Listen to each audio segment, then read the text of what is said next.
Hi friends, പരീക്ഷ നന്നായിട്ട് എഴുതുന്നതിന് എങ്ങനെ ഒരുങ്ങണം എന്നുള്ളത് വളരെ പ്രസക്തമായ വിഷയമാണ്. ഞാൻ ഡോക്ടർ ജോജു ജോൺ, ഒരു ലൈഫ് സ്കിൽ ട്രെയിനറാണ്, എഡ്യൂക്കേഷണൽ സൈക്കോളജിസ്റ്റാണ്. പരീക്ഷ നന്നായിട്ട് എഴുതുന്നതിന് വേണ്ടിയുള്ള ലളിതമായ 10 മാർഗങ്ങളാണ് ഈ വീഡിയോയിലൂടെ പങ്കുവെക്കുന്നത്. ഒന്നാമത് ശ്രദ്ധിക്കേണ്ട കാര്യം, പരീക്ഷയ്ക്ക് വേണ്ടി നന്നായിട്ട് ഒരുങ്ങണം. If you don't have a plan, you do have a plan and that's a plan of failure എന്ന് പറയും. പ്ലാനിങ് വളരെ ഇമ്പോർട്ടൻ്റ് ആണ്. ഫോർ എക്സാമ്പിൾ, മൺഡേ ഒരു പരീക്ഷയുണ്ടെങ്കിൽ വെള്ളി ഉച്ച മുതൽ വെള്ളി, ശനി, ഞായർ 3 ദിവസത്തോളം പഠിക്കാനായിട്ട് കിട്ടും. അതുകൊണ്ട് ഈ പരീക്ഷ അടുത്തു വരുന്ന ദിവസങ്ങളിൽ അങ്ങനെ സഫിഷ്യന്റ് ടൈം കിട്ടുന്ന വിഷയങ്ങളൊന്നും നിങ്ങൾ ഇനി പഠിക്കേണ്ടതില്ല, അത് മാറ്റിവെക്കാം. ആ ദിവസങ്ങളിൽ മാത്രം പഠിച്ചാൽ മതി. അങ്ങനെ മൊത്തം വിഷയങ്ങളുമായിട്ട് ബന്ധപ്പെട്ട് പരീക്ഷാ ദിവസങ്ങളെ ഒന്ന് ക്രമപ്പെടുത്തുന്നത്, പ്ലാൻ ചെയ്യുന്നതാണ് ഒന്നാമത്തെ സ്റ്റെപ്പ്. രണ്ടാമത്, പഠിക്കുമ്പോൾ 15 മിനിറ്റ് കൂടുമ്പോൾ ഒരു ബ്രേക്ക് എടുക്കണം. കണ്ടിന്യൂസ് ആയിട്ട് പഠിച്ചുകൊണ്ടിരുന്നാൽ നമ്മുടെ പഠനത്തിന്റെ ക്വാളിറ്റി കുറയും, ഓർമ്മയിലേക്ക് അത് പ്രവേശിക്കുകയില്ല. അതുകൊണ്ട് 15 മിനിറ്റ് കൂടുമ്പോഴേക്കും ഒരു ബ്രേക്ക് എടുക്കണം. മൂന്നാമത്തെ പോയിന്റ്, ഒരു ചാപ്റ്റർ പഠിക്കാനായിട്ട് തുടങ്ങുമ്പോൾ അതിലെ എല്ലാ ചോദ്യങ്ങളും വായിച്ചാൽ മതി. 1, 2, 3, 4 അങ്ങനെ എല്ലാ ചോദ്യങ്ങളും ബൈഹാർട്ട് ആക്കാൻ, ഹൃദിസ്ഥമാക്കാൻ പരിശ്രമിക്കരുത്. പകരം എല്ലാം വായിച്ചിട്ട് അതിലേറ്റവും പ്രധാനപ്പെട്ട ചോദ്യങ്ങൾ മാത്രം പഠിക്കുക. വീണ്ടും അടുത്ത ചാപ്റ്ററിലേക്ക് പോകാം. അങ്ങനെ മുഴുവൻ പുസ്തകവും കവർ ചെയ്തതിന് ശേഷം മാത്രം നമുക്ക് വീണ്ടും ചാപ്റ്റർ 1ലേക്ക് വന്ന് മറ്റ് ചോദ്യങ്ങളും ട്രൈ ചെയ്യാവുന്നതാണ്.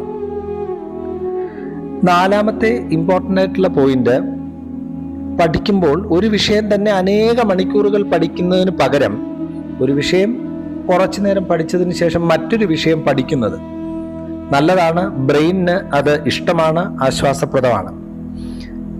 ഇനി ഒരു വിഷയത്തിന്റെ പരീക്ഷ നടക്കുമ്പോൾ തലേ ദിവസം നമ്മൾ പഠിക്കുമ്പോൾ ചാപ്റ്റർ 1ൽ നിന്നുള്ള കുറച്ച് കാര്യങ്ങൾ പഠിച്ചതിന് ശേഷം ചാപ്റ്റർ 8ലേക്ക് പോയി വീണ്ടും 1ലേക്ക് തിരിച്ചു വരിക, വീണ്ടും 7ലേക്ക് പോവുക, വീണ്ടും 1ലേക്ക് തിരിച്ചു വരിക. അങ്ങനെ റൊട്ടേറ്റ് ചെയ്യുന്നത് നല്ലതാണ്. ഓർമ്മശക്തിയെ അത് സഹായിക്കും.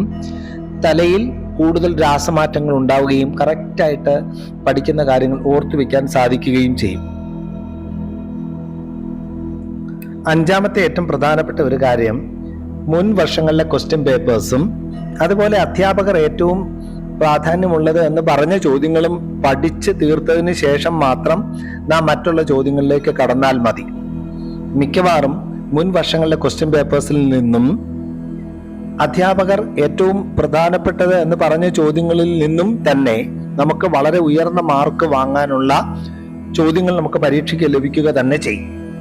ആറാമത്തത്, നന്നായിട്ട് പഠിച്ച് മാർക്ക് വാങ്ങുന്നതിന് ഒരു 7-8 മണിക്കൂറോളം പരീക്ഷാ ദിവസങ്ങളിൽ ഉറങ്ങേണ്ടതായിട്ടുണ്ട്. നാം പഠിക്കുന്ന കാര്യങ്ങളെല്ലാം ഒരു രാസമാറ്റത്തിലൂടെ നമ്മുടെ ബ്രെയിനിൽ ശേഖരിക്കപ്പെടുന്നത് ഉറക്കത്തിന്റെ സമയത്താണ്. ഏഴാമത്തെ ഏറ്റവും പ്രധാനപ്പെട്ട ഒരു കാര്യം, പഠനത്തിന് ശാസ്ത്രീയമായ ഒരു രീതി അവലംബിക്കണം.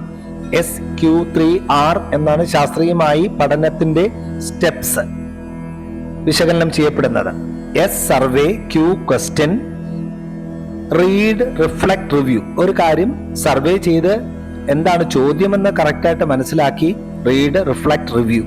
പുസ്തകം അടച്ചു വെച്ച് നമ്മൾ പറഞ്ഞു നോക്കണം. അതാണ് ഏഴാമത്തെ കാര്യം. എട്ടാമത്തത്, നല്ല ഭക്ഷണം, പുളിപ്പുള്ള മധുരമുള്ള ഭക്ഷണം കഴിക്കണം. ഒത്തിരി ഫാറ്റി ആയിട്ടുള്ള ഭക്ഷണങ്ങൾ കഴിക്കരുത്. കപ്പ പോലെയുള്ള ഭക്ഷണ സാധനങ്ങൾ, നമ്മളെ വല്ലാതെ ക്ഷീണിപ്പിക്കുന്ന ഒത്തിരി എണ്ണയും കൊഴുപ്പുമുള്ള ഭക്ഷണ സാധനങ്ങൾ ഒഴിവാക്കാനായിട്ട് പരിശ്രമിക്കാം. 9, നമ്മുടെ മനസ്സിൽ കുറ്റബോധം തോന്നി തുടങ്ങിയാൽ പിന്നെ ചെയ്യുന്നതെല്ലാം യാന്ത്രികമായിരിക്കുമെന്നുള്ള സിനിമാ ഡയലോഗ് ഓർക്കുന്നില്ലേ? നമ്മുടെ മനസ്സ് സന്തുലിതമാണെന്നുണ്ടെങ്കിൽ ശാന്തമായിരിക്കാനും ശ്രദ്ധയോടെ പഠിക്കാനും നന്നായിട്ട് ഓർക്കാനും സാധിക്കും. അതുകൊണ്ട് മനസ്സിൽ ഉള്ള എല്ലാ അസ്വസ്ഥതകളും എടുത്തു മാറ്റാനായിട്ട് പരിശ്രമിക്കുക. ആരോടെങ്കിലും അസ്വസ്ഥത ഉണ്ടെങ്കിൽ അവർക്കൊരു മെസ്സേജ് അയക്കാം. ആർക്കെങ്കിലും നമ്മോട് അസ്വസ്ഥതയുണ്ടെന്നുണ്ടെങ്കിലും നമുക്ക് അവരോടൊന്ന് സംസാരിക്കാനും അനുരഞ്ജനപ്പെടാനും പരിശ്രമിക്കാം. കാരണം സന്തുലിതമായ മനസ്സിലാണ് പോസിറ്റീവായിട്ടുള്ള സെറോട്ടോണിനും ഡോപ്പമിനും ഒക്കെ ധാരാളമായിട്ടുണ്ടാകുന്നത്. ഏറ്റവും പ്രധാനപ്പെട്ട 10ാമത്തെ പോയിന്റ്, പ്രയർ പവർ ആണ്. ദൈവവിശ്വാസത്തോടെ, ഈശ്വര വിശ്വാസത്തോടുകൂടെ മുന്നോട്ട് നീങ്ങണം. ഈശ്വര ചിന്ത ഇതൊന്നേ ശാശ്വതം ഈ ഉലകിൽ എന്ന് പറയാറില്ലേ? Prayer is power, more prayer is more power, and no prayer is no power. പരമകാരുണ്യവാനായ ദൈവത്തോട് കൂട്ടുകൂടിക്കൊണ്ട് സന്തുലിതമായ ഒരു മനസ്സോടുകൂടെ നന്നായിട്ട് പഠിച്ച് മുന്നേറാനാകട്ടെ.